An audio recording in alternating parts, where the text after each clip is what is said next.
Welcome to my channel. Today I will tell you about the scariest thing I ever found in my apartment. When I moved into my new apartment, I was excited to see what kind of cool features it had. I walked through the front door and into the hallway. Straight ahead was my bedroom. To the right was my kitchen, which also contained the bathroom. I remember thinking how small the place was, but it was cozy and I could afford it, so I didn't think much of it. I put my stuff down, poured myself a glass of water, and went to bed. The next morning, I woke up early and decided to explore a bit more. I walked into the kitchen and was surprised to find a dishwasher. It wasn't there the day before. I never asked for one, but now it was just standing in the middle of the kitchen, all hooked up and ready to go. I was confused, but figured that my landlord would be able to explain it. As I walked further into the apartment, I noticed a door in the hallway. I paused and did a double take.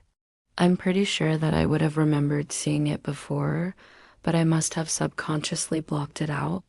It was an old wooden door, about 3 and 2 feet tall and 2 and 2 feet wide. It looked like it had been painted at some point, but the paint was chipping off. The door was locked tight and there was no doorknob or handle on the other side. The only way to open it was from this side. There was no keyhole either, just solid wood where the door met the frame.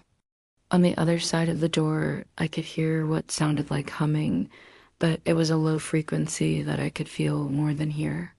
I told my landlord about it and he said that he would look into it. He came by later that week with a key and tried to open it, but it didn't work. He shrugged and said, "Looks like we'll never know what's behind there."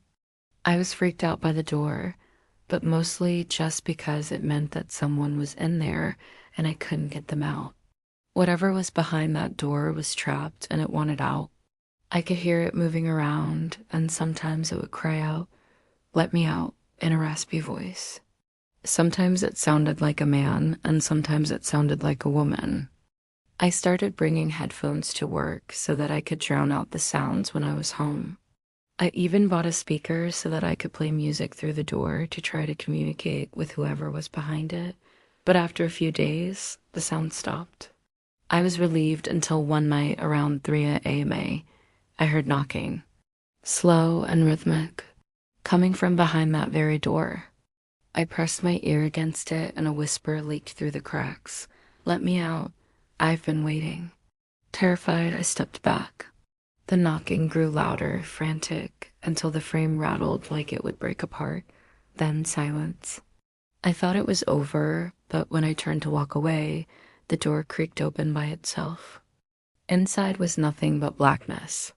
No floor, no walls, no end, just an abyss that seemed to breathe. Something moved in the dark, pulling at me with invisible hands. I slammed it shut and ran. The next morning, I got up and went to check on the door. I walked down the hallway, turned toward the room, and then stopped dead in my tracks. The hallway was normal. The door was gone.